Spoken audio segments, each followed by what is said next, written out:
Selamat pagi Bapak Ibu Saudara yang dikasihi Tuhan, selamat beribadah. Hari ini kita dalam ibadah kita sekaligus adalah peringatan Hari Pentakosta, yaitu 10 hari setelah Yesus naik ke surga. Seperti yang sudah dijanjikan oleh Tuhan kita Yesus Kristus sebelum Yesus melakukan karya keselamatan, bahwa dia harus disalib di Golgota, dia mati, dia bangkit, dan pada hari yang ke-40 dia naik ke surga, dan pada hari ini, hari yang ke-50, Yesus mencurahkan rohnya bagi setiap kita. Dia mengatakan bahwa dia akan pergi meninggalkan para muridnya setelah menyelesaikan karya keselamatannya, yaitu untuk menyediakan tempat bagi setiap kita. Demikian juga dia mengatakan bahwa dia akan pergi untuk memberikan seorang penolong yang lain, yaitu roh kebenaran. Seperti yang ditulis di dalam Yohanes 14 ayat 16-17. Aku meminta kepada Bapa dan ia akan memberikan kepadamu seorang penolong yang lain, supaya ia menyertai kamu selamanya, yaitu roh kebenaran. Dunia tidak dapat menerima dia, sebab dunia tidak melihat dia dan tidak mengenal dia. Tetapi kamu mengenal dia, sebab ia menyertai kamu dan akan diam di dalam kamu. Mari Bapak Ibu, saya ajak Bapak Ibu bangkit berdiri untuk memberikan salam satu dengan yang lain, saudara-saudara kita.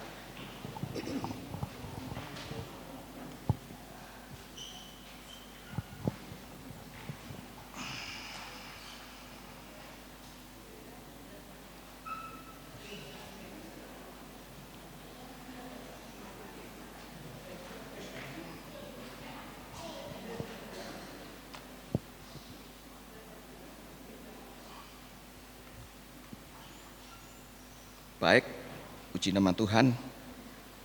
Mari kita persiapkan hati kita, pikiran kita untuk memasuki ibadah kita pada pagi hari ini dengan menyanyikan satu pujian, Ku datang ke hadirat-Mu.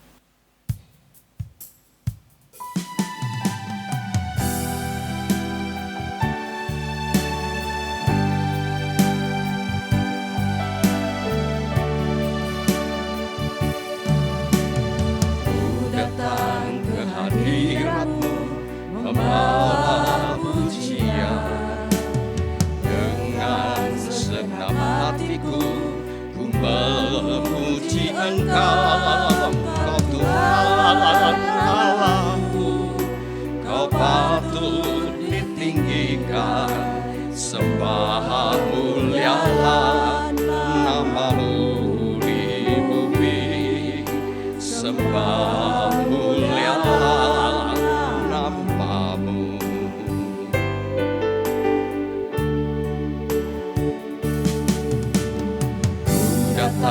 ke hadirat-Mu, membawa pujian dengan segenap hatiku, ku memuji Engkau, Kau Tuhan Allahku.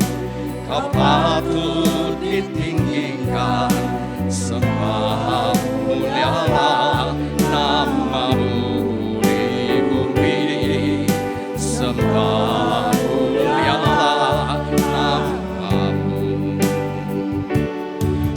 sembah Kau, ku sembah Kau di tempat yang maha tinggi. Segala puji, hormat, kemuliaan bagi-Mu Tuhan. Ku sembah Kau, ku sembah Kau di tempat yang maha tinggi. Allahku, ya Rabb.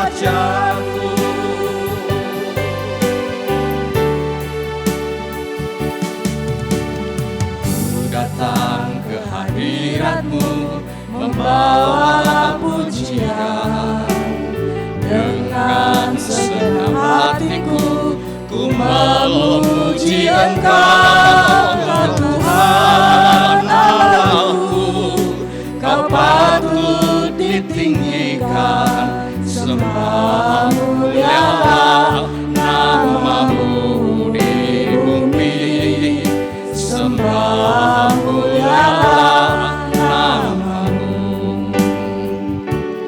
Ku sembah kau di tempat yang maha tinggi, segala puji hormat kemuliaan bagimu Tuhan. Ku sembah kau di tempat yang maha tinggi, Allahku ya Rajaku. Ku sembah kau di tempat yang maha tinggi, segala puji hormat kemuliaan bagimu Tuhan. Ku sembah kau di tempat yang maha kudus, Allahku ya Rajaku.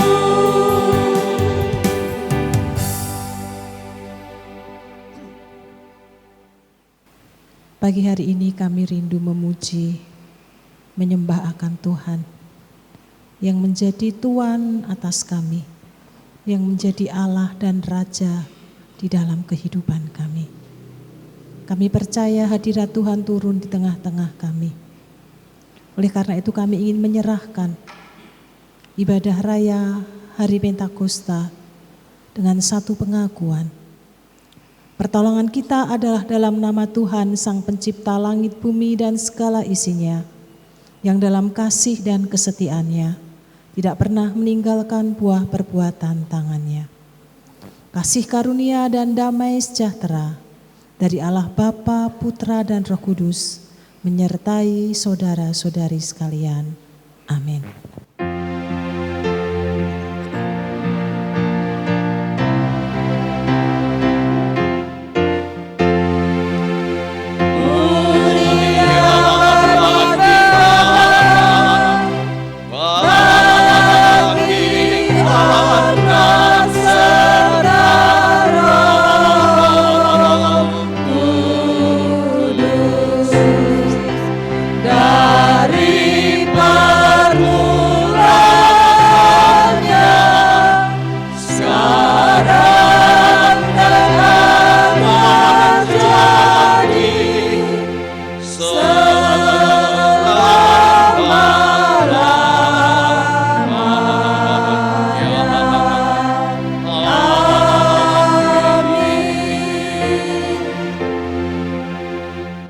Rasul pasal 1 ayat yang ke-8.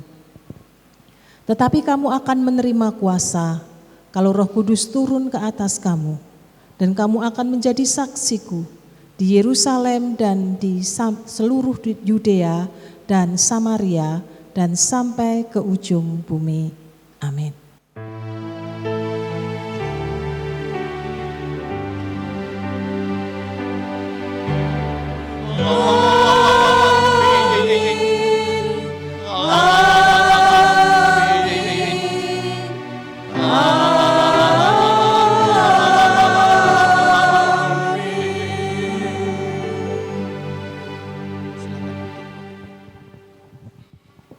Shalom Bapak Ibu, kita mengucap syukur hari ini kita diingatkan tentang kasih karunia Tuhan di mana Roh Kudus dicurahkan kepada setiap kita orang-orang yang percaya kepada Kristus.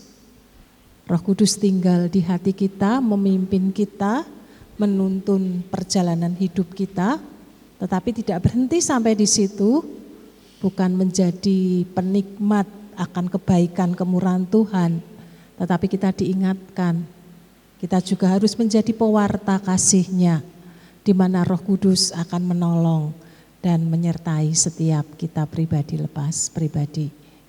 Di bulan misi ini, di minggu yang ketiga, bertepatan dengan hari Pentakosta, kita secara menyeluruh di PGMB 4 akan dilayani oleh hamba-hamba Tuhan dari PIPKA, dan pagi hari ini kita mengucap syukur Bapak Pendeta Yusa dari Kalimantan, Putusibo tapi masih masuk lagi, ambil bagian pelayanan di pagi hari ini untuk memberkati kita.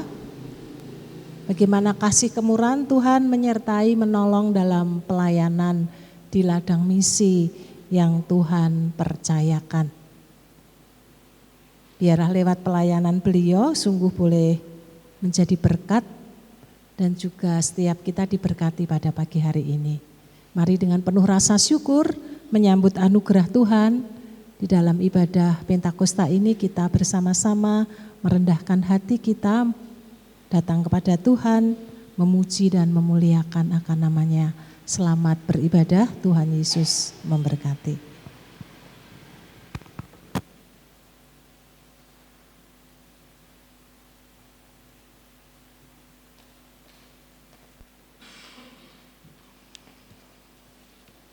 Baik Bapak Ibu, sebenarnya bagi setiap kita, coba Bapak Ibu perhatikan kalimat saya, setiap kita yang benar-benar mengalami kasih karunia Tuhan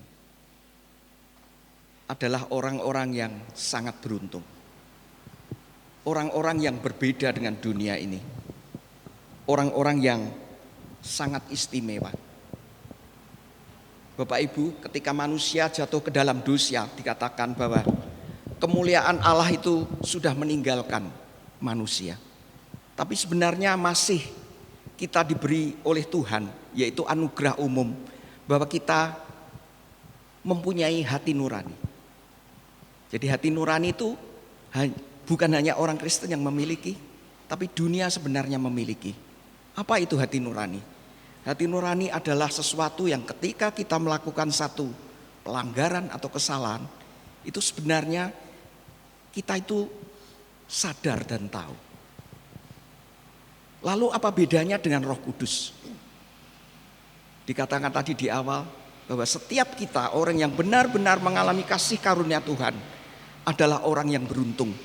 Karena kita sudah diberikan oleh Roh Kudus. Roh Kudus berbeda dengan hati nurani. Mungkin hati nurani sekedar memberitahu kita bahwa kita sudah melakukan pelanggaran. Tetapi Roh Kudus bukan hanya menyadarkan kita akan pelanggaran, akan dosa dunia ini, tetapi sekaligus Roh Kudus yang bisa menuntun kita untuk berubah ke arah hal-hal yang benar.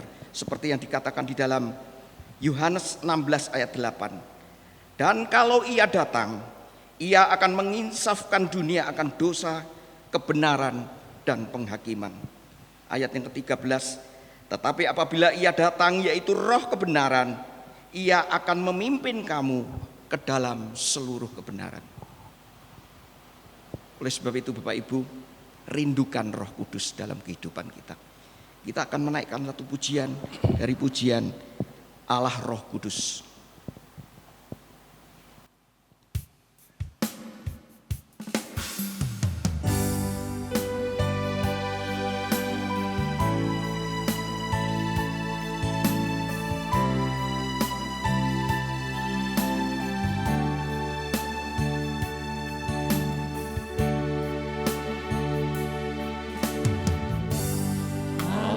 Roh Kudus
ubah hatiku,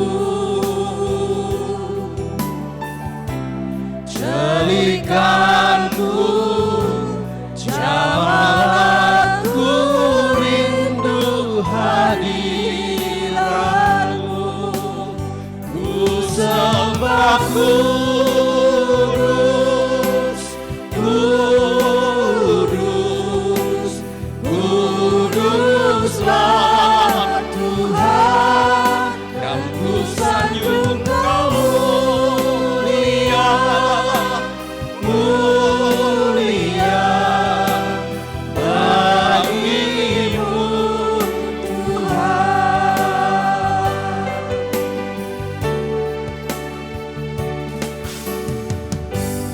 Allah Roh Kudus, penuhi kami, ku rindu Kau selalu dalam hidupku. Allah Roh Kudus, ubah hatiku, jadikanku jamaahku, rindu hadiratmu, ku sembah kudus, kudus, kuduslah Tuhan, dan ku sanjung Kau mulia, mulia bagimu Tuhan, ku sembah kudus, kudus, kuduslah Tuhan, dan ku sanjung Kau mulia, mulia bagimu Tuhan. Saatnya kita akan memberikan persembahan kepada Tuhan yang sudah kita persiapkan masing-masing dari rumah kita. Bapak Ibu, pagi hari ini ada 2 kantong kolektor berwarna hijau dan hitam, dan yang hitam adalah untuk kegiatan gereja, sedangkan yang hijau hari ini dikhususkan untuk persembahan bagi Bibka.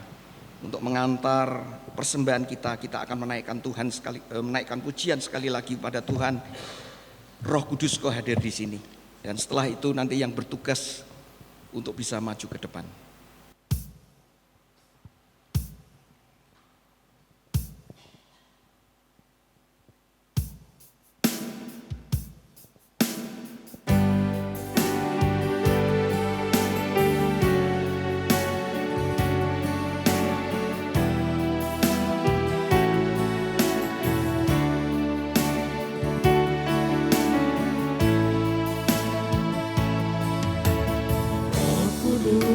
Kau hadir di sini, Roh Kudus, ku mengasihimu.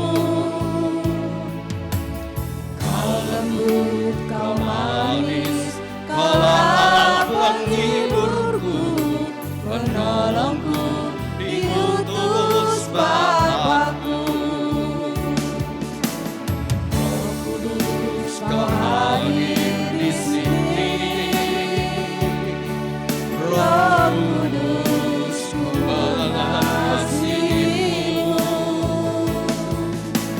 Kau lembut, Kau manis, Kaulah penghiburku, penolongku, diutus Bapa-Ku.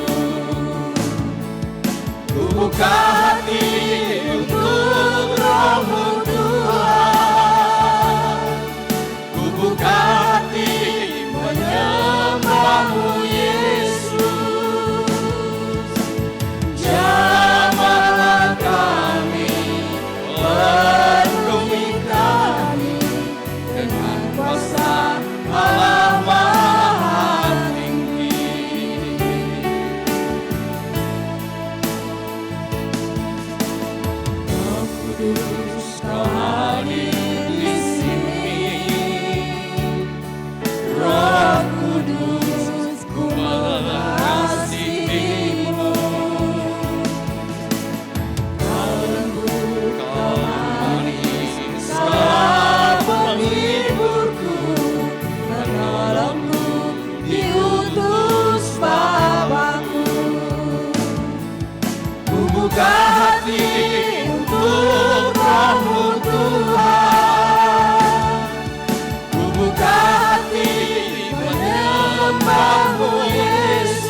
belajar dari persembahan yang dilakukan oleh seorang janda miskin yang memasukkan 2 peser, yaitu 1 duit di dalam kantong persembahan. Yesus berkata, "Aku berkata kepadamu, sesungguhnya janda miskin ini memberikan lebih banyak daripada semua orang yang memasukkan uang ke dalam peti persembahan.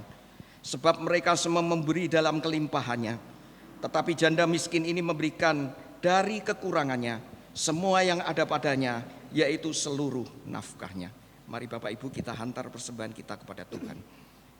Terima kasih ya Tuhan untuk kesempatan di tengah-tengah ibadah kami boleh melakukan bakti iman kami lewat persembahan yang kami berikan kepadamu.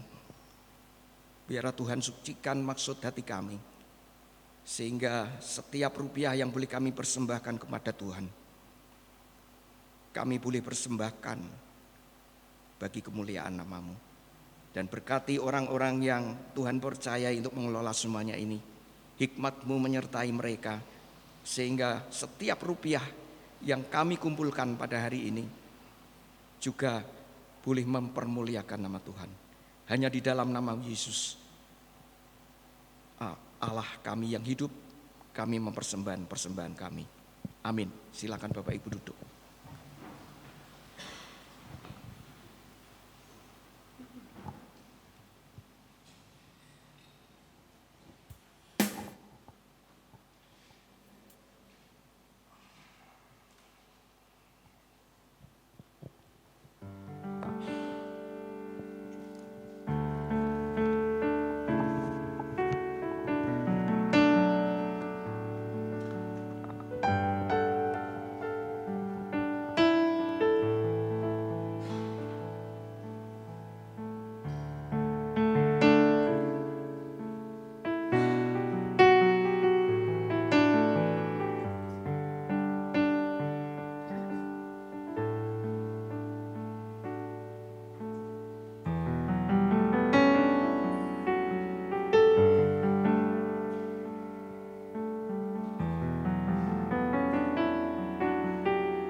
Saatnya Bapak Ibu kita akan menaikkan doa-doa syafaat kita kepada Tuhan.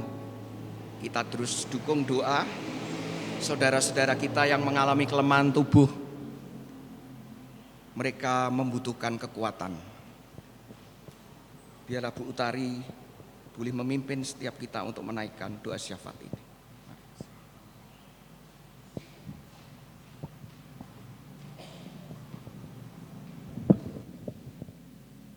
Mari kita tundukkan kepala, kita datang kepada Tuhan, Allah yang hidup. Rasa syukur kami haturkan kepada Tuhan. Jikalau pagi hari ini tidak hanya kami boleh menikmati anugerah kehidupan yang Tuhan beri, Tuhan memelihara kehidupan kami sepanjang sepekan, bahkan Tuhan sendiri lewat Roh Kudus-Nya, Tuhan anugerahkan dan tinggal di dalam hati setiap kami. Betapa kami sungguh mengucap syukur kepada Tuhan Allah yang baik, yang melawat setiap kami. Bahkan hari-hari yang Tuhan anugerahkan kepada kami, Tuhan memimpin dan menuntun kami, mengarahkan hidup di dalam jalan kebenaran, sehingga setiap kami terus ada dalam rengkuhan anugerah keselamatan yang Tuhan beri dan limpahkan kepada kami. Di tengah-tengah perjalanan kami, Tuhan izinkan jemaat-Mu mengalami berbagai macam pergumulan. Kami tetap percaya Tuhan ada, Tuhan hadir. Bahkan Tuhan semakin menyatakan kasih kemurahan-Nya kepada hamba-hamba-Mu ini. Oleh karena itu kami terus ingin menyerahkan sidang jemaat-Mu di tempat ini, yang Tuhan izinkan mengalami kelemahan tubuh dan dalam masa pemulihan. Hamba-Mu menyerahkan Pak Yanto, Ibu Uning, Ibu Rena, Ibu Yuli, Pak Liston, ayahnya Bapak Sitanggang, ke dalam tangan kasih kemurahan Tuhan. Ibu Lis Suyanto, kami juga menyerahkan ke dalam anugerah Tuhan. Kami percaya pagi hari ini lawatan Tuhan turun mengalir atas hamba-hamba-Mu. Tuhan memenuhi hatinya dengan Roh Kudus, damai sejahtera Tuhan yang akan melawat setiap anak-Mu, bahkan menyembuhkan, memulihkan, mengalami kelegaan yang datangnya daripada Tuhan. Sakit penyakitnya Tuhan angkat, sehingga mereka boleh mengalami sukacita damai sejahtera Kristus. Demikian juga jemaat Tuhan yang Tuhan izinkan bergumul dengan kehidupan keluarga, pekerjaan, hubungan rumah tangga, perekonomian. Kami juga meyakini ketika hati terarah kepada Tuhan, Tuhan yang akan menolong, mengurai, memberi jalan keluar dan kelegaan. Sehingga anak-anak-Mu boleh mengalami sukacita Kristus di tengah-tengah peziarahan hidup yang Tuhan anugerahkan. Kami menyerahkan sepenuhnya ke dalam tangan kasih kemurahan Tuhan. Kami juga mengucap syukur di pagi hari ini untuk gereja kami. Kami boleh bersama-sama membangun iman di dalam Kristus. Hati kami terus diarahkan untuk mengasihi Tuhan dan mengasihi saudara-saudara kami bersama dengan keluarga kami, melayani akan Tuhan. Oleh karena itu Tuhan, kami ingin menyerahkan rencana-rencana program di tahun kedua kemajelisan ini ke dalam tangan kasih Tuhan. Kami mohon berkat Tuhan turun atas setiap kami, sehingga apa yang kami lakukan menyukakan akan hati Tuhan, menjadi berkat bagi sidang jemaat, dan jemaat menjadi saluran berkat bagi banyak orang lewat karya yang Tuhan kerjakan di dalam kehidupan setiap kami pribadi lepas pribadi. Kami menyerahkan program-program rutin yang kami lakukan, demikian juga program-program yang secara khusus kami sedang kerjakan bersama-sama. Kami tetap percaya ini adalah pekerjaan Tuhan, dan setiap kami hanyalah hamba-hamba Tuhan yang dimampukan dan diberi anugerah untuk boleh ambil bagian pekerjaan di dalamnya. Kami terus menyerahkan rencana untuk penambahan pembangunan ruang sekolah minggu TU ke dalam tangan Tuhan. Kami meyakini berkat Tuhanlah yang mencukupkannya lewat setiap sidang jemaat Tuhan. Kami yang diberkati, kami yang digerakkan, kami yang ambil bagian. Itu yang bisa kami lakukan untuk menopang pekerjaan Tuhan di tempat ini. Demikian juga kami menyerahkan rencana gereja kami untuk menambahkan seorang hamba Tuhan untuk melanjutkan pelayanan estafet di tempat ini. Kami sangat meyakini di tengah-tengah keterbatasan kami, Allah yang tidak terbatas yang akan menuntun dan memimpin kami, mengarahkan kami, sehingga Tuhan sendiri yang akan memperjumpakan seorang hamba Tuhan yang hatinya mengasihi Tuhan dan mengasihi lewat pelayanan di tempat ini. Kami terus menyerahkan ke dalam tangan Tuhan, mampukan kami pengurus untuk berdengar-dengaran dengan suara di bumi seperti di surga. Berikanlah kami pada hari ini makanan kami yang secukupnya, dan ampunilah kami akan kesalahan kami, seperti kami juga mengampuni orang yang bersalah kepada kami. Dan janganlah membawa kami ke dalam pencobaan, tetapi lepaskanlah kami daripada yang jahat, karena Engkaulah yang mempunyai kerajaan dan kuasa dan kemuliaan sampai selama-lamanya. Amin. Saatnya Bapak Ibu kita akan menerima kebenaran firman Tuhan, dan kebenaran firman Tuhan yang pagi ini akan disampaikan oleh hamba Tuhan Bapak Pendeta Yusak Sudarmanto. Beliau melayani di Kalimantan di sekitar Pulau Sibau. Tapi ternyata beliau ini tetangga kita Bapak Ibu dan dekat, aslinya dari Juwana. Betul ya Pak? Mari kita akan mempersiapkan hati dan pikiran kita untuk menerima kebenaran firman Tuhan dengan menaikkan satu pujian. Bagaikan tanah kering.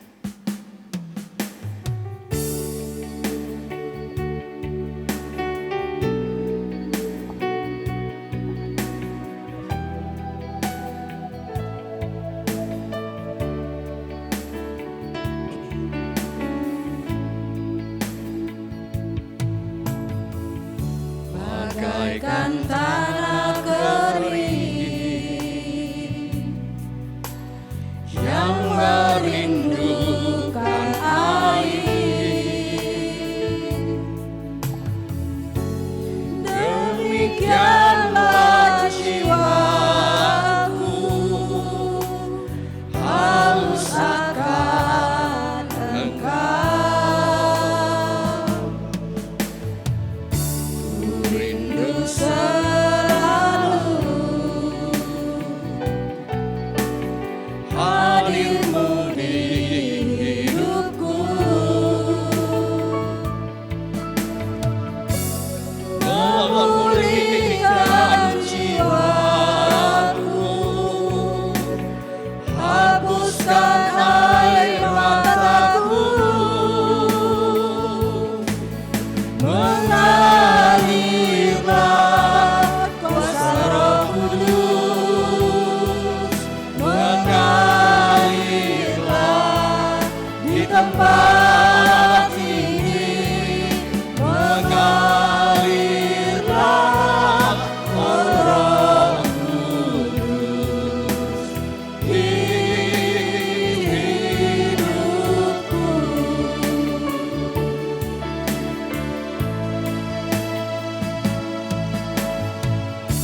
Bagaikan tanah kering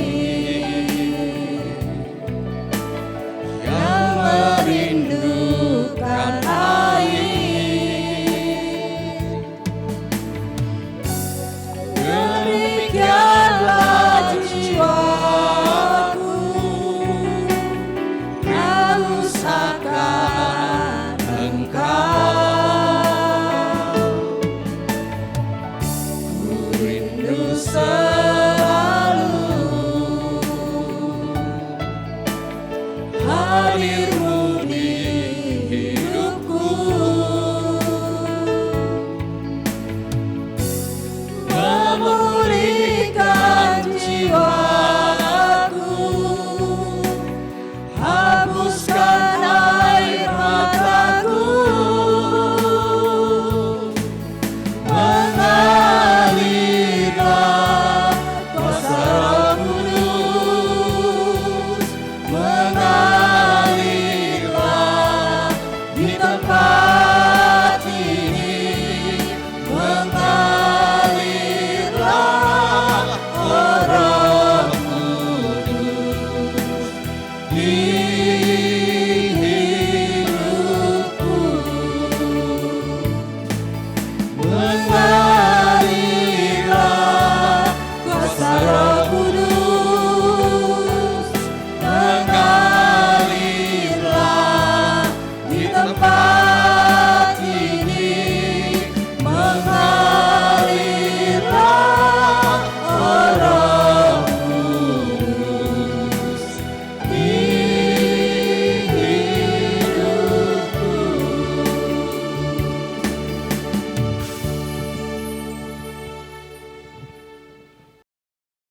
Mari Bapak Ibu kita akan berdoa.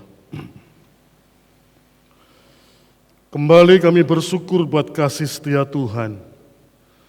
Oleh karena pertolongan Tuhan, kami boleh menghirup udara segar. Oleh pertolongan Tuhan, kami merasakan kesehatan yang Tuhan berikan dalam kehidupan kami. Dan oleh pertolongan Tuhan pula kami boleh memuji, memuliakan karena Engkau sangat baik Bapa. Saatnya kami akan menerima kebenaran-Mu. Ajari kami untuk memahami, mengerti apa yang Tuhan mau pada diri kami semuanya yang ada tempat ini Tuhan.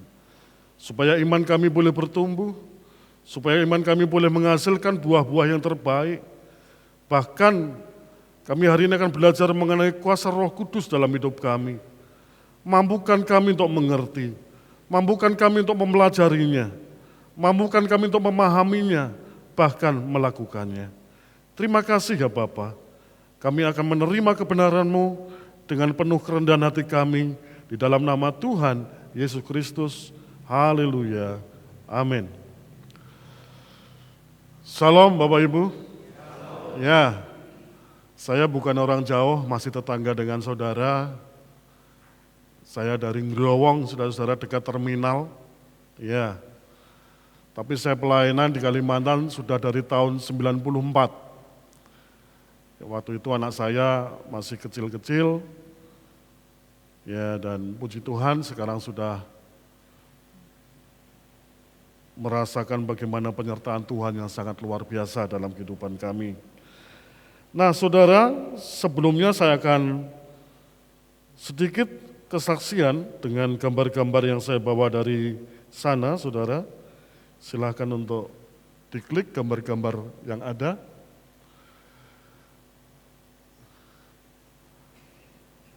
Ini adalah istri saya, saudara, bukan orang lain. Jadi dia adalah orang Dayak asli ya, bukan orang Dayak palsu. Dia sangat cantik dan orang Dayak adalah keturunan dari Mongolia. Ya, itu mendampingi saya sejak tahun 94. Ya, dengan segala hal, kesusahan, kebahagiaan kami jalani bersama-sama. Langsung klik. Ini adalah PAUD, saudara-saudara. Ya, kenapa saya mendirikan PAUD di sana?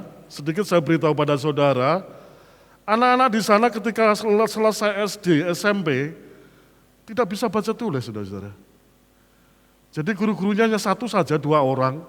Kadangkala kedatangan mereka tidak rutin, tapi yang penting masuk dapat gaji, habis itu pergi karena mereka bukan orang sana. Saya punya pemikiran bagaimana ini kalau seperti ini, bagaimana perkembangan nanti ke depannya generasi kita yang ada di sana. Akhirnya kami mulai mendirikan PAUD tahun 2012. Ya. Dan di situ sejak ada PAUD, anak-anak sudah mulai mengerti membaca, menulis, bahkan kami berharap supaya kelak mereka menjadi generasi-generasi emas yang meneruskan kami yang tua-tua ini. Ya, itu. Dan selain PAUD kami juga mengusahakan supaya anak-anak di sana yang masih muda-muda dapat beasiswa untuk sekolah dan kuliah lagi. Dan puji Tuhan, kalau zaman tahun 2012 saya di sana, sarjananya saya saja, tapi sekarang sudah mulai banyak sarjana. Amin Tuhan, ini yang terjadi dalam kehidupan kami di sana. Ya, selanjutnya, ini gereja kami, saudara-saudara. Gereja kami di atas panggung, rumah kami pun di atas panggung, semua masyarakat di sana di atas panggung. Karena tidak mungkin kami jalan di tanah, jadi kami ngambang di panggung, saudara. Tiap hari, tiap waktu begitu, karena tanahnya mengandung rawa, tidak pernah kering, becek terus, sehingga pemerintah membantu kami membuat bangunan yang di atas panggung. Ya, selanjutnya. Nah, ini ibadah Natal kemarin, itu istri saya di depan, dan jemaat banyak. Mayoritas di sana adalah GKMI. Ada beberapa orang yang dari Katolik, mungkin 5 kakak atau 6 kakak, yang lain ada Muslim, pendatang, orang Melayu, dan hampir 200 kakak lebih adalah jemaat kita. Itu, saudara. Ya, klik langsung. Nah, ini PAUD yang didirikan oleh gereja kita, itu istri saya yang mengajar. Ada beberapa ibu-ibu yang mendampingi anak-anak mereka, dan ini menjadi kebanggaan bagi kami, karena mereka sekarang sudah menjadi orang-orang anak-anak yang berhasil. Ya. Terus lanjut, nah ini suasana ibadah ketika setiap minggunya seperti ini, ya saudara, mau full kadang 100, 200, mau 150, ya seperti ini. Lanjut, nah ini saudara, jalan akses yang menuju ke kota, kami lalui seperti ini, saudara. Dengan motor yang sangat tua, tahun 94 ini repo, dengan kekuatan menahan tubuh saya yang besar begini, kadang-kala istri saya ikut, saudara-saudara, dan lumpur. Jalan itu lumpur sehingga dikasih paping kayu, sehingga kami harus lewat di tengah-tengah kayu gitu. Nah, itu. Kalau pas masa-masa musim hujan, kadang-kala motor itu terpajak atau berdiri sendiri kami tinggalkan, karena memang berat sekali di bawah, dorong tidak mampu, udah tenggelam, ya, sehingga kami perlu bantuan orang lain. Ya, selanjutnya, ya ini situasinya, lanjut lagi. Nah ini suasana ibadah kami, puji Tuhan sekarang musik sudah lengkap, karena kemurahan Tuhan, dan ini adalah anak-anak muda di sana. Selanjutnya, nah ini di belakangnya ada alat berat yang digunakan untuk mulai menyisir tanah-tanah jalan sana sejak masa Jokowi ini. Ya. Jadi sudah mulai nembus jalan, sudah mulai digerakkan, sudah mulai ada pembersihan walaupun belum sampai ke tempat kami. Ya selanjutnya, ya ini masa COVID kemarin, terus lanjut. Nah ini orang tua yang bantu bersih-bersih PAUD, terus. Ya ini anak-anak muda sana banyak sekali setiap ibadah, hampir sekitar 60-50 orang, lanjut. Ini anak-anak PAUD dengan seragam yang mereka banggakan, terus. Nah ini PAUD kita. Ya saya pikir ya ini yang sudah mulai dibangun jalannya, ini masih jauh dari tempat saya. Itu kalau saya ke kota, seperti itu. Oke, sip, makasih. Ya, ini sedikit kesaksian tentang keberadaan kami, ya. Jadi kalau kami ke kota itu perlu waktu sekitar 1,5 jam. Perlu waktu 1,5 jam. Dan di sana sinyal tidak ada, saudara-saudara. Kalau mau beli HP mahal pun tidak ada gunanya karena tidak ada koneksi dengan sinyal. Sehingga kami biasanya pakai HP Black Center yang kecil itu, Nokia. Lalu kami cari sinyal. Setelah dapat kami paku di situ, sehingga kalau ada telepon akan berdering masuk di situ. Nah suatu saat bisa pindah lagi karena memang posisi sinyal tidak tentu. Begitu. Nah itu sedikit kesaksian.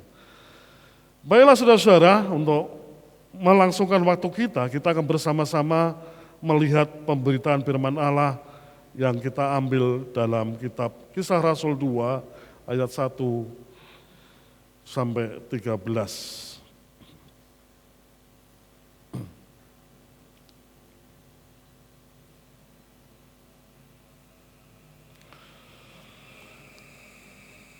Demikian firman Allah, Kisah Rasul pasal 2 ayat 1 sampai 13. Ketika tiba hari Pentakosta, semua orang percaya berkumpul di satu tempat, tiba-tiba turunlah dari langit suatu bunyi seperti tiupan angin keras yang memenuhi seluruh rumah di mana mereka duduk. Dan tampaklah kepada mereka lidah-lidah seperti nyala api yang bertebaran dan hinggap pada mereka masing-masing. Maka penuhlah mereka dengan Roh Kudus, lalu mereka mulai berkata-kata dalam bahasa-bahasa lain seperti yang diberikan oleh Roh itu kepada mereka untuk mengatakannya. Waktu itu di Yerusalem diam orang-orang Yahudi yang saleh dari segala bangsa di bawah kolong langit dan seterusnya dan seterusnya. Nah, saudara yang terkasih di dalam nama Tuhan, saya mendahului firman Allah ini dengan sebuah kenyataan bahwa kita perlu dengan Roh Kudus. Dan itu sudah dijanjikan oleh Yesus sendiri ketika naik ke surga. Pansi bagi misi penginjilan kami, di mana ketika kami berada, di situ Roh Kudus selalu menolong kami, membantu kami, memberikan sebuah proteksi, memberikan sebuah hal-hal yang perlu kami lakukan di mana kami berada. Nah, saudara, kalau kita lihat dalam Kisah 1 ayat 8, ada yang Tuhan mau dalam kehidupan kita, dikatakan di sana, saudara, tetapi kamu akan menerima kuasa. Ya, tapi kamu akan menerima kuasa kalau Roh Kudus turun di atas kamu. Jadi Tuhan menjanjikan kita akan menerima kuasa. Kuasa itu berasal dari kata dinamit, dinamo, dinamos. Ya, sebuah ledakan yang sangat besar, sebuah kekuatan yang sangat besar yang akan kita bawa, yang akan memperlengkapi diri kita sehingga kita mampu untuk bersaksi di mana kita berada. Ya, kuasa inilah yang akan memperkatakan kebenaran Injil. Kuasa inilah yang mampu memberitakan segala hal yang terbaik dari firman Allah. Kuasa inilah yang akan melakukan mujizat-mujizat yang akan kita kerjakan karena pertolongan Tuhan. Kuasa inilah yang membuat orang lumpuh bisa berjalan dan lain sebagainya karena kelengkapan Tuhan berikan dalam hidup kita, yaitu kuasa yang memampukan kita, yaitu kuasa Roh Kudus. Saudara yang terkasih di dalam nama Tuhan, keberadaan gereja sampai sekarang pun masih harus bersaksi. harus terus memberitakan kebenaran firman Allah, harus terus memberikan keteladanan Yesus dalam hidup kita kepada orang lain. Dan gereja harus selalu bersekutu. Gereja harus menjadi dampak terang bagi kanan kiri kita. Ya, itu semua karena Roh Kudus dalam kehidupan kita. Dan Roh Kudus akan membawa diri kita untuk menjadi sebuah komunitas iman, di mana kita selalu berkumpul untuk memecah-mecahkan roti, berkumpul untuk pekerjaan Tuhan dan lain sebagainya seperti sekarang ini. Ini pekerjaan Roh Kudus. Nah, selanjutnya saudara-saudara, kita akan melihat apa yang disebut dengan Hari Pentakosta. Saudara yang terkasih di dalam nama Tuhan, kalau kita melihat yang saya baca tadi, itu kronologinya adalah ketika Yesus berkata kepada murid-muridnya, menjanjikan bahwa dia akan mengirimkan penolong yang lain ketika dia masuk ke surga atau terangkat ke surga. Dan betul, ketika mereka dalam 10 hari menunggu apa yang dijanjikan Tuhan, benar-benar terjadi pencurahan Roh Kudus yang sangat hebat yang Tuhan lakukan dalam kehidupan murid-murid Yesus. Ya. Jadi kalau kita lihat di dalam Alkitab itu digambarkan, turunnya Roh Kudus itu diibaratkan seperti lidah api yang tidak menghanguskan. Tapi lidah api itu akan menempel ke setiap orang-orang di sana. Dan ketika saudara tahu orang-orang di sana akan berbicara menurut bahasa yang Tuhan mau dalam kehidupan mereka. Bukan bahasa mereka, justru malah bahasa-bahasa orang yang datang pada waktu merayakan Hari Pentakosta. Karena Hari Pentakosta dulu itu bukan turunnya Roh Kudus, tapi ketika zaman Perjanjian Lama, Hari Pentakosta adalah hari di mana orang-orang berkumpul dari semua suku bangsa untuk merayakan Paskah yang berkesinambungan dengan Pentakosta. Paskah itu sendiri pada waktu itu adalah panen raya pertama kalinya mereka mengumpulkan gandum.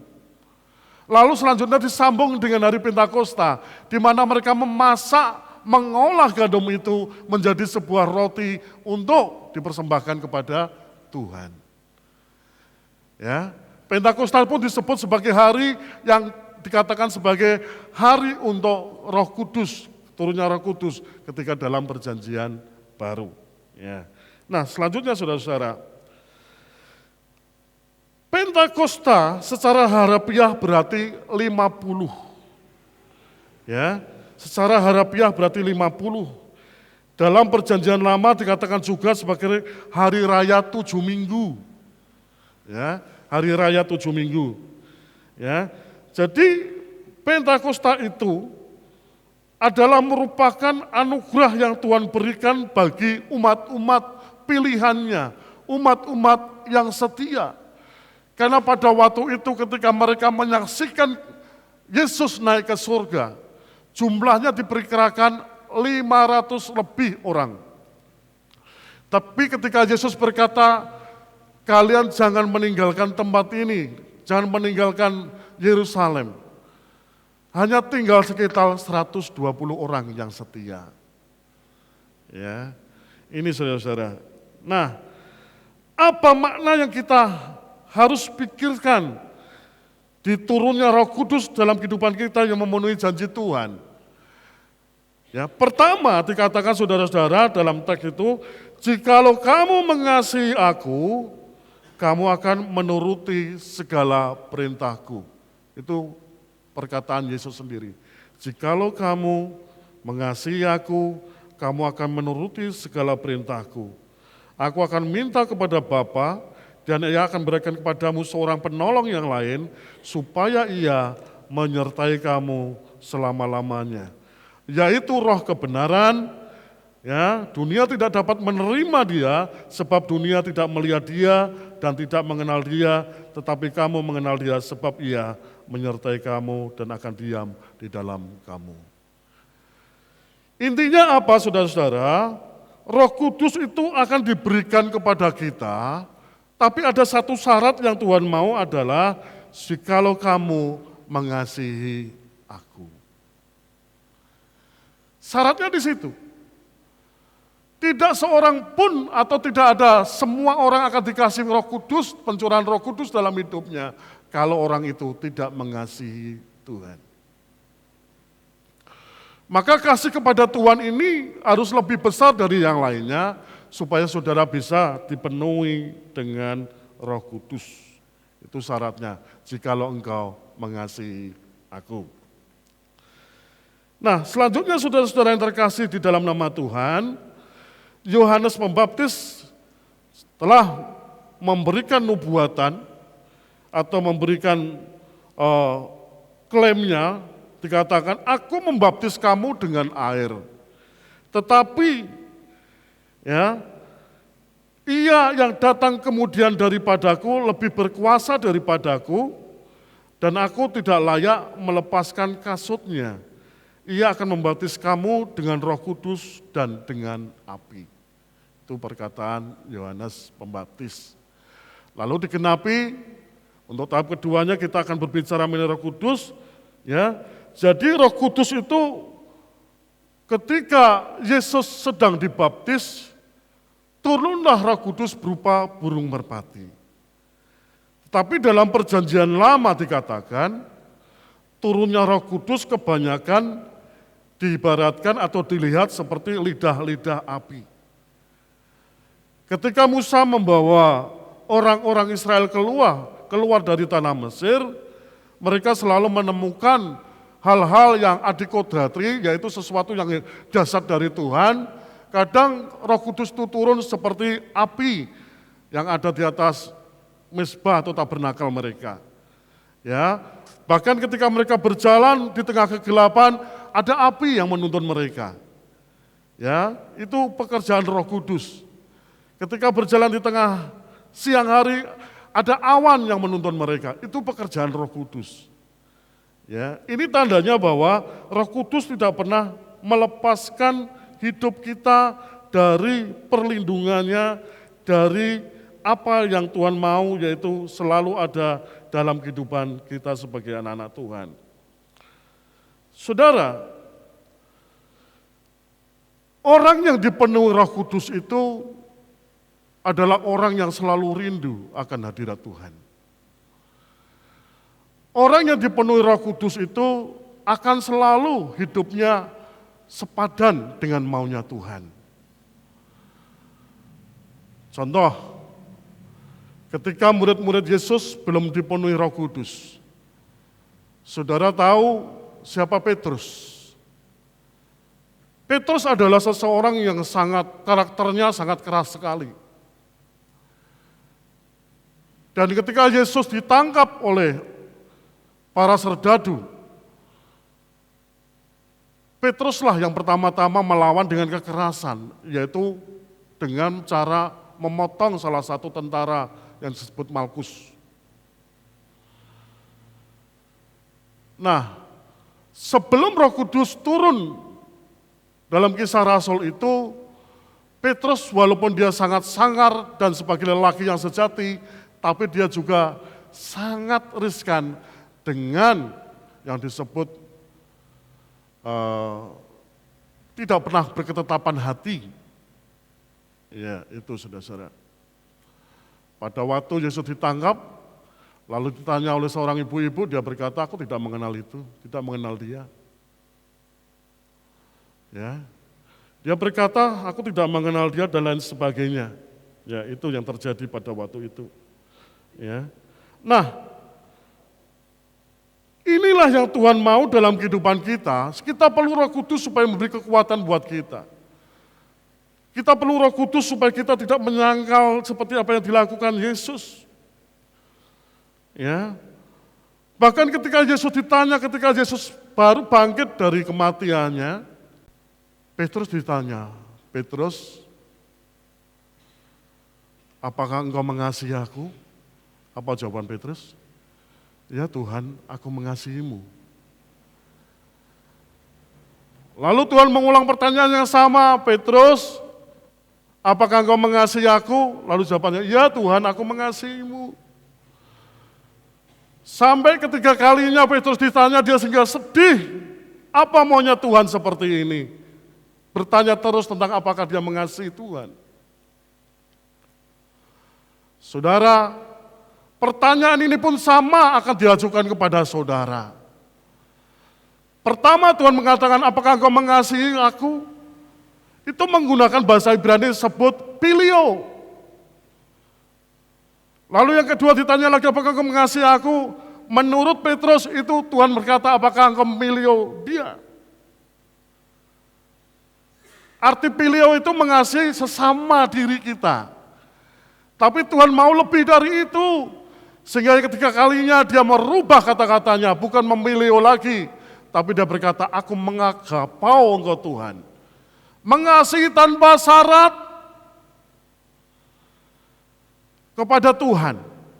Maka hari ini saudara, kalau mengasihi Tuhan jangan setengah-setengah.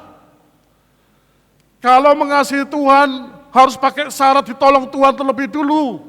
Jangan. Mari kita katakan bersama-sama, aku mengagapau engkau Tuhan. Kasih tanpa syarat kepada Tuhan. Apa yang saudara bisa berikan sama Tuhan, berikan yang terbaik. Apa yang saudara lakukan untuk Tuhan, lakukan yang terbaik. Karena Roh Kudus sudah ada dalam diri saudara. Jangan sampai mengecewakan Tuhan lagi. Jangan sampai menjadi penyangkal Tuhan. Jangan sampai kesibukanmu akan membawa jarak antara kita dengan Tuhan. Jangan sampai perdaganganmu membuat saudara undur dari Tuhan karena sibuk. Jangan sampai keluargamu menjadi batu sandungan, sehingga saudara tidak pernah ingat Tuhan lagi. Maka hari ini tetap saya ingatkan sebagai anak Tuhan, belajar untuk mendisiplinkan diri dalam kehidupan kita, karena kita perlu Tuhan dan perlu Roh Kudus untuk membangun jiwa kita menjadi dewasa dalam Tuhan. Tanpa Roh Kudus saudara tidak bisa dewasa dalam iman. Banyak orang yang kelihatannya umurnya tua tapi masa kanak-kanak sekarang ini, banyak sekali. Kalau disinggung dengan khotbah, ngambek tidak mau ibadah. Harus dibesuk pendetanya, dibesuk majelisnya. Itu tandanya apa? Kita masih kanak-kanak, masih bubur, perlu bubur. Tetapi hari ini saya tegaskan, belajar dewasa rohani. Biarpun hal itu sangat menyakitkan hati saudara, tapi itu obat untuk membuat saudara dewasa rohani. Amin. Tidak ada obat yang manis kecuali disalut dengan gula. Semua obat manis, tapi tujuan semua obat pahit, tapi tujuannya untuk kesembuhan saudara. Ya, itu saudara-saudara yang terkasih di dalam nama Tuhan. Selanjutnya saudara-saudara, siapakah Roh Kudus itu? Roh Kudus dikenal sebagai penolong. Saudara tidak pernah bisa sempurna berdoa dengan Tuhan Yesus. Saudara tidak pernah bisa sempurna mengucapkan kata-kata yang indah untuk mengagungkan Tuhan. Nah, Roh Kudus inilah yang menolong saudara untuk menjadi perantara, untuk menjadi mediator kita, doa-doa kita, supaya Tuhan mendengar. Ya, dia sebagai penolong dan sebagai roh kebenaran, dan roh kebenaran inilah yang tidak bisa kita tawar, sehingga roh kebenaran ini harus membawa diri kita benar-benar sesuai kehendak Tuhan. Tidak seperti orang yang berdosa yang selalu melenceng hidupnya dari sasaran. Ya, kemarin saya khotbah tentang harmatia, tentang doa, tentang dosa, yaitu kehidupan orang yang selalu melenceng dari sasaran. Ya. Nah, saudara, roh penghibur yang ada dalam diri kita, roh penolong yang ada dalam diri kita, atau parakletos itu akan membantu saudara berdoa, akan membantu saudara selalu bertumbuh dalam iman, akan membantu saudara untuk selalu berhadapan dengan Tuhan dengan keleluasaan hati yang benar-benar tulus, suci, benar, dan berkata-kata dengan pujian, ucapan syukur, ya. Dan dengan pertolongan oleh Roh Kudus inilah saudara akan mampu untuk menapaki kerasnya dunia di sekitar kita ini. Ya, itu yang pertama. Lalu siapakah Roh Kudus? Yang kedua, Roh Kudus itu adalah Allah sendiri. Ya, firman Allah jelas ditegaskan di sini, Roh Kudus sifatnya adalah maha hadir. Ya, Roh Kudus itu maha hadir. Di mana saudara berada, di situ ada Roh Kudus. Ya, maka hati-hati hidupmu. Ya, saudara itu seperti layar lebar yang selalu dipantau oleh orang lain, dilihat oleh orang lain, yang menjadi teladan orang lain kalau hidupmu benar. Tapi kalau hidupmu tidak benar, saudara akan menjadi batu sandungan. Dan ingat, Roh Kudus selalu menjadi sebuah barometer yang melihat saudara di mana saudara berada. Ya, maka oleh sebab itu saya ingatkan, Roh Kudus adalah maha hadir, maha bijaksana. Allah kita bukan Allah yang tidak adil, dia bijaksana. Dia akan memberikan yang terbaik bagi orang yang takut kepada Tuhan. Dia akan memberikan yang terbaik bagi orang yang benar-benar percaya akan dia. Dia akan memberikan yang terbaik bagi hidupmu kalau saudara hidup dalam kebenaran. Tapi di balik itu semuanya, kalau saudara hidup tidak benar, saudara pun akan mengalami keadilannya Tuhan. Ya, maka oleh sebab itu dikatakan setelah dia maha hadir, maha bijaksana, lalu maha tahu segala-galanya tentang diri saudara. Pendetamu terbatas, ketika saudara tidak cerita, pendetamu tidak tahu. Orang tuamu terbatas, suamimu terbatas, istrimu terbatas. Tapi Allah kita, Roh Kudus yang maha tahu, sebelum saudara mengatakannya, dia tahu kedalaman hatimu. Ya, maka inilah peran penting Roh Kudus yang maha tahu itu selalu berada dalam kehidupanmu. Dia selalu berdaulat dalam hidupmu. Dan yang terakhir adalah Roh Kudus adalah maha kuasa. Disebut maha kuasa karena dia melebihi kuasa-kuasa di dunia ini. Disebut maha kuasa karena dia mampu melakukan segala mujizat dalam hidupmu. Disebut maha kuasa, dia adalah yang mengatasi seluruh sisi dunia ini, bahkan langit dan sisi dunia ini, alam semesta. Siapa yang bisa menandingi Allah kita? Tidak ada. Maka oleh sebab itu, jangan ragukan Tuhan kita.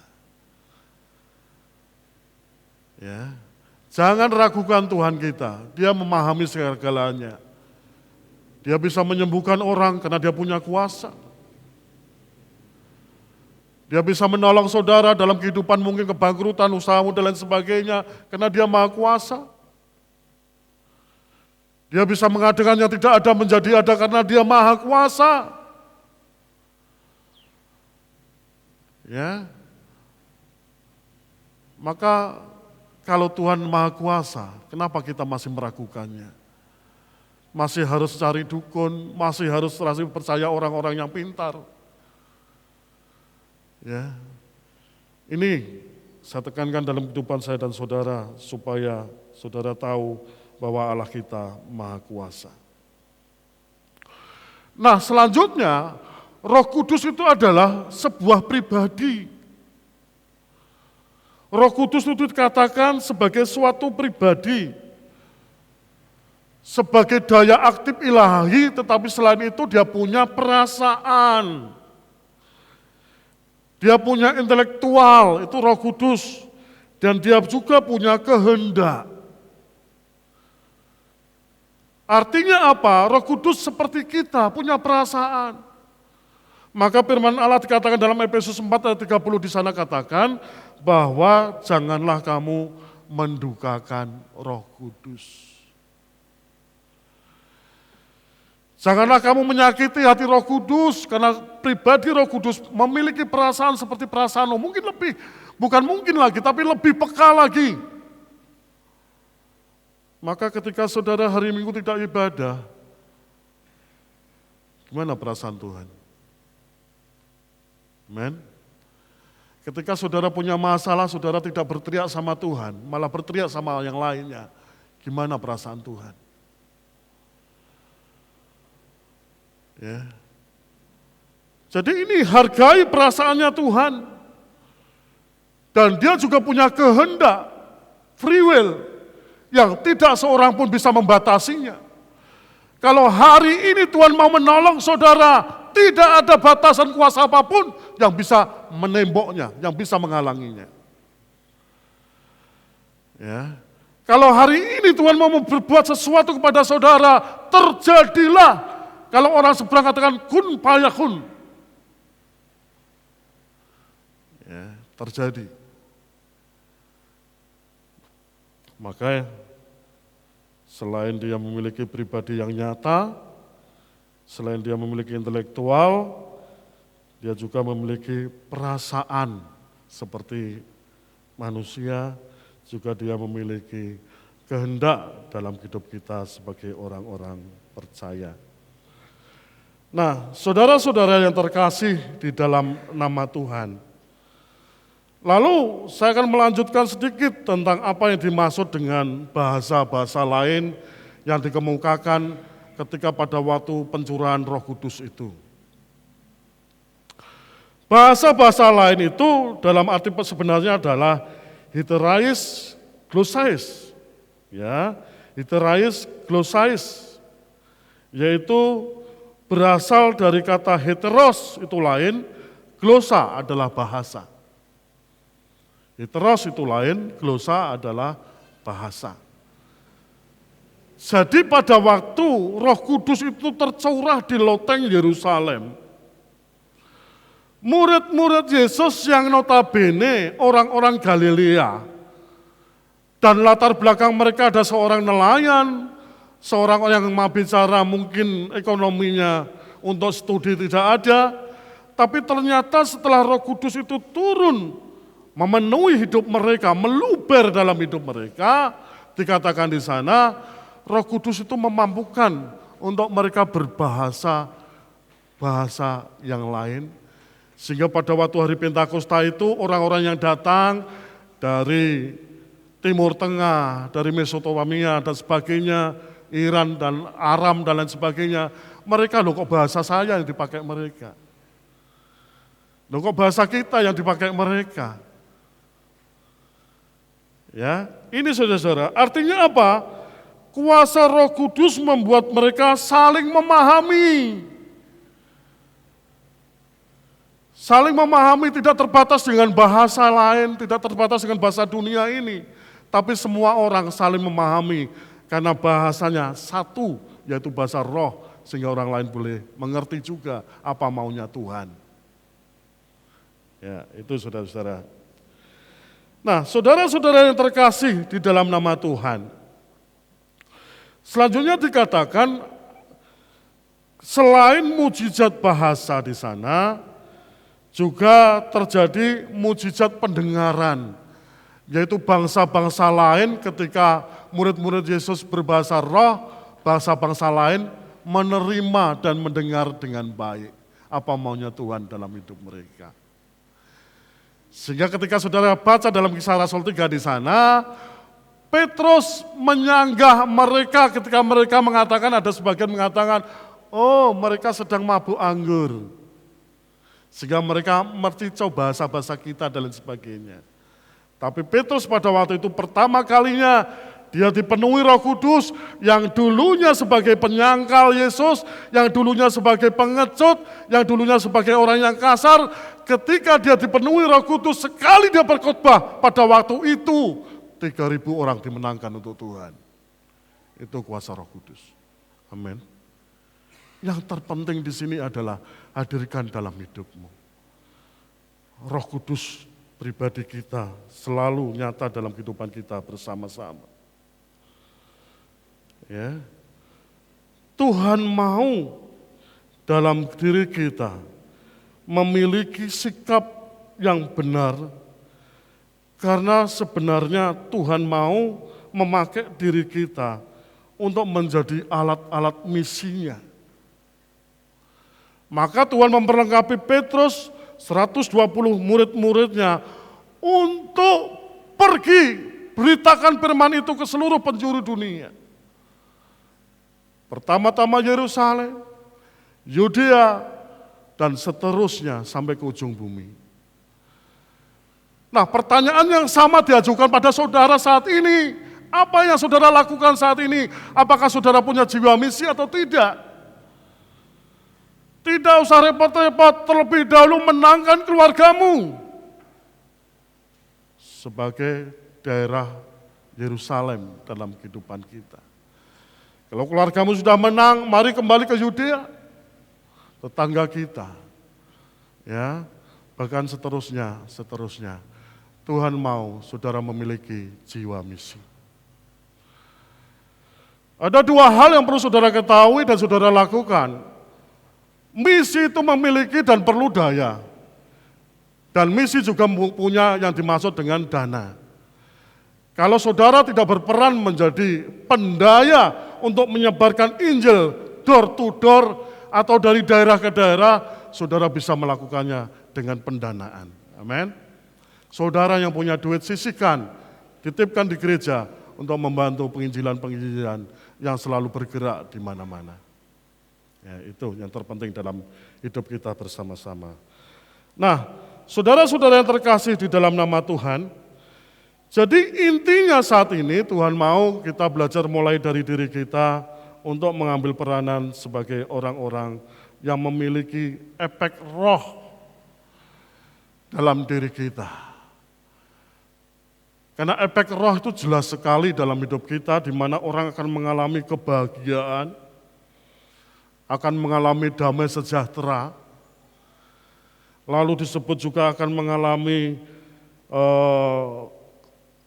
kebahagiaan yang luar biasa yang melimpah dalam hati, pikirannya, semua adalah kebahagiaan damai sejahtera. Maka kalau saat ini saudara masih, orang Jawa bilang, kemerungsung hati, senang melihat orang susah, susah melihat orang senang, itu bukan pekerjaan Roh Kudus. Amin. Ya, itu pekerjaan roh-roh lain yang membuat saudara kadang-kala seperti itu. Ya. Tapi kita harus menikmati rasa syukur kita di hadapan Tuhan, karena di hari Pentakosta ini Tuhan melengkapi kita dengan hal-hal yang terbaik. Ketika Petrus berjalan menuju bait Allah, dan orang-orang ada di luar minta pertolongan mereka supaya mereka disembuhkan dari Tuhan. Nah, saudara tahu, bayangan Petrus bisa menyembuhkan orang-orang yang sakit. Bayangannya saja bisa menyembuhkan orang sakit, karena ada kuasa Roh Kudus. Paulus dengan sapu tangannya ketika dia berdoa, dan sapu tangan itu bisa menyembuhkan orang yang sakit.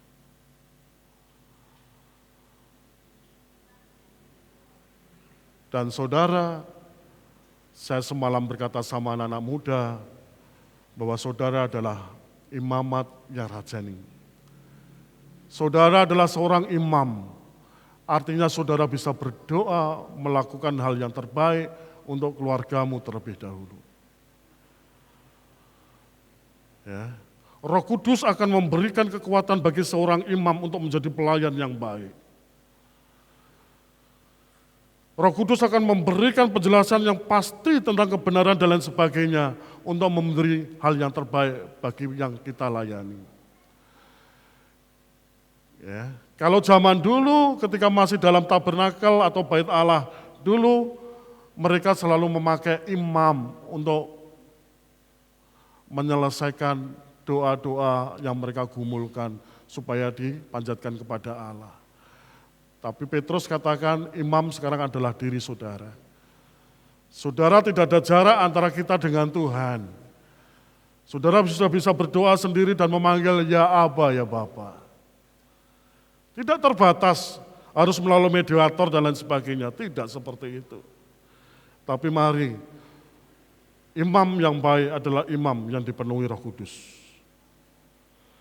Imam yang baik adalah imam yang hidupnya kudus. Imam yang baik adalah imam yang selalu menjadi panutan karena dia berada di depan terus.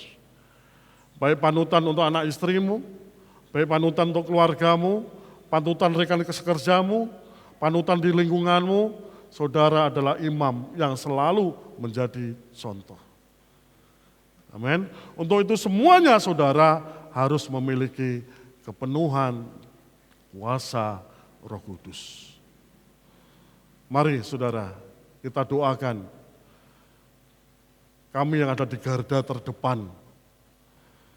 Kalau orang bilang kami yang harus berperang terlebih dahulu, menghadapi jiwa-jiwa yang masih menangis. Ya.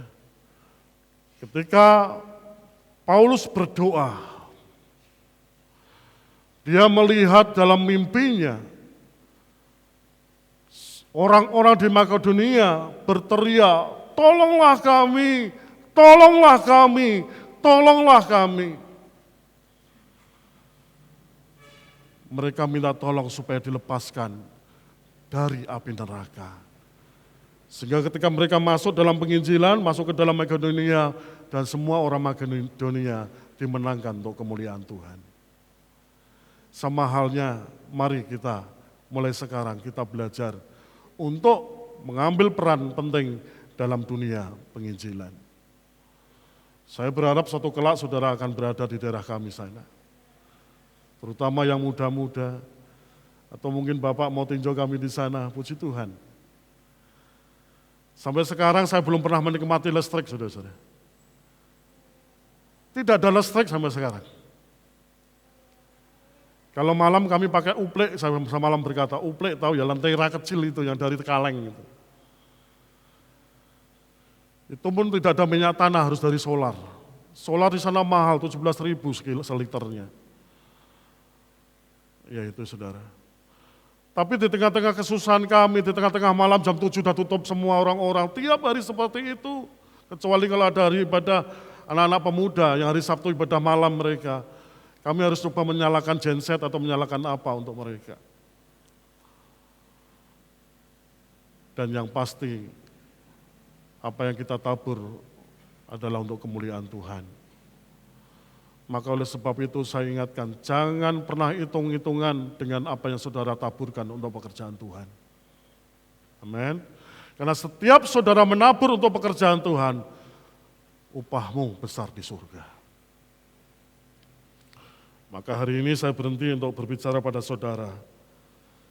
Tapi saya ingatkan, jadilah komunitas iman yang selalu bersama-sama untuk memecah-mecahkan roti, yang selalu bersama-sama untuk mendoakan kami-kami yang ada di garda terdepan, yang selalu bersama-sama mendoakan segala daya upaya kami untuk menangkan jiwa-jiwa. Karena ini tanggung jawab kita bersama. Ya, karena firman Allah katakan nanti ketika semua firman Allah sudah ditaburkan sampai ke ujung bumi, itu tandanya sudah masa-masa kesudahan zaman. Doakan, kami masih bekerja. Doakan, kami masih melangkah pada orang-orang yang perlu ada pertobatan. Dan doakan bersama-sama supaya ada jiwa-jiwa yang dimenangkan untuk kemuliaan Tuhan. Mari kita akan memuji Tuhan, kekuatan di hidupku. Silakan musiknya.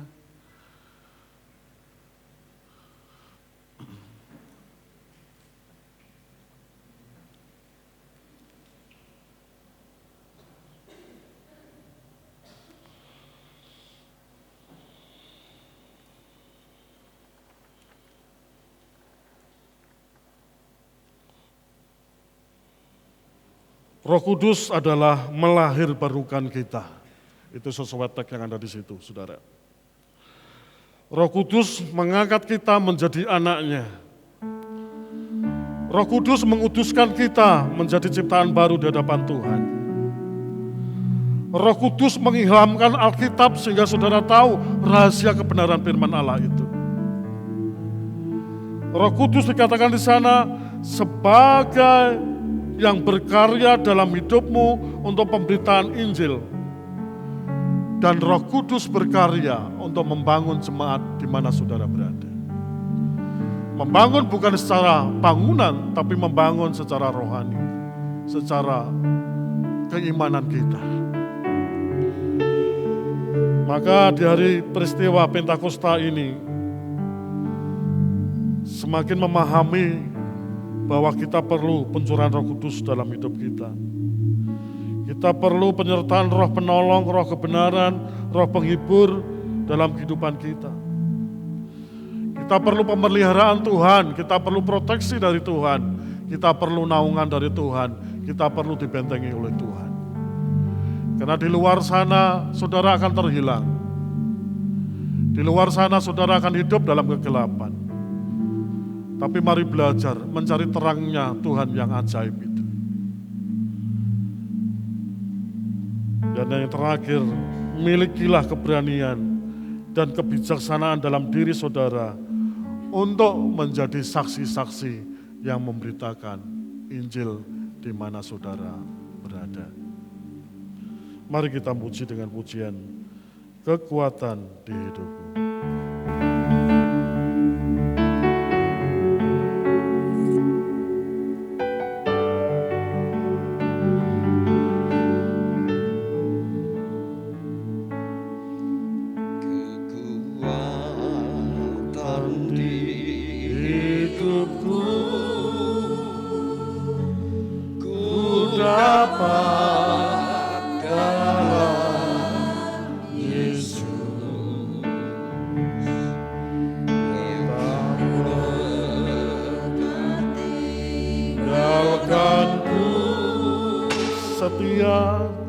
Setia menolongku,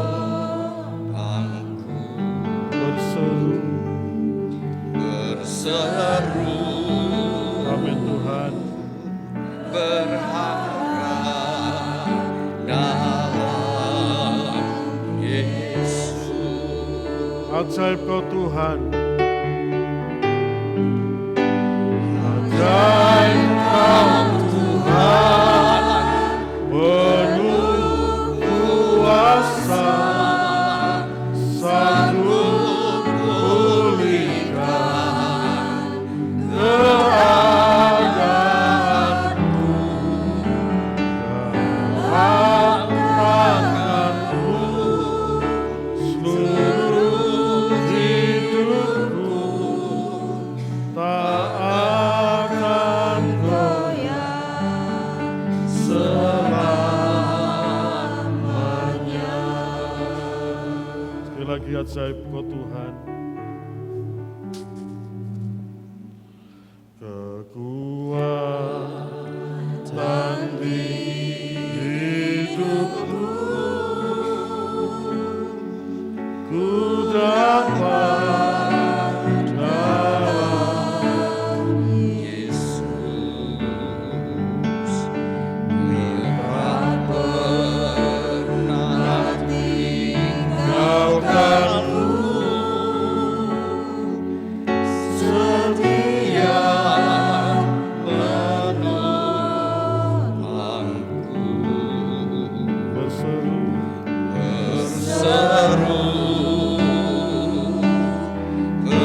Kami syukuri akan kasih-Mu ya Bapa. Allah yang terbaik dalam hidup kami, Allah yang memahami isi hati kami. Di tengah-tengah perjalanan iman kami, banyak tantangan dan hal yang perlu kami lalui. Mungkin itu masalah-masalah yang sangat berat. Mungkin itu sakit penyakit yang harus kami derita. Dan setiap pergumulan apapun Tuhan, kami mau Roh Kudus sebagai penolong turun untuk hadir di hidup kami, supaya kami boleh lepas dari segala hal, yaitu masalah, penyakit, dan sebagainya Tuhan. Memberkati penyampaian firman Allah ini, supaya menjadi rema dalam kehidupan umat-Mu pagi ini. Dan akan dilakukan setiap kebenaran firman Allah itu diwujudkan dalam setiap tindak tanduk mereka di mana mereka berada. Biarlah kasih anugerah Tuhan membawa misi pada kehidupan mereka untuk memberitakan kebenaran ilahi kepada orang-orang yang ada di sekitar mereka. Terima kasih ya Bapa, terima kasih. Kami aminkan setiap pergumulan kami dan kami aminkan firman Allah ini di dalam nama Tuhan Yesus Kristus. Haleluya. Amin. Kami silakan. Mewakili jemaat, kami menyampaikan terima kasih kepada Bapak Yusak Sudarmanto yang sudah melayani kita pada pagi hari ini. Biarlah berkat Tuhan terus menyertai hambanya dan keluarganya di dalam pelayanan dan terus meneguhkan. Bapak Ibu, sudah bahasanya dijentrehke semua ya, peran Roh Kudus dalam kehidupan kala oleh hambanya. Sebetulnya bagi setiap orang yang benar-benar mengalami kasih karunia Tuhan, dia akan dianugerahkan roh kebenaran itu. Tetapi sesungguhnya bagaimana Roh Kudus itu bekerja di dalam kehidupan orang-orang yang percaya? Roh Kudus itu sesungguhnya dipertalikan di dalam hidup kita, di dalam tubuh kita, di dalam badan kita, di dalam daging kita yang masih berdosa. Kalau kita ingin maju di dalam Tuhan, kalau kita ingin memiliki kasih karunia yang sebenarnya, maka tidak ada jalan lain Bapak Ibu, selain kita mengundang Roh Kudus, selain kita minta kepada Roh Kudus, selain kita memberi keleluasaan Roh Kudus dalam hidup kita, supaya kehidupan kita boleh mengalami kasih karunia yang daripada Tuhan. Dan satu demi satu dosa-dosa kita akan dimampukan untuk kita hilangkan di dalam hidup ini. Mari Bapak Ibu, saatnya kita akan mengakhiri ibadah kita pada pagi hari ini. Kita akan menaikkan satu pujian, Ya Roh Suci yang benar. Yang benar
Sebagai jemaat Minonet, mari kita mengikrarkan komitmen pemuritan.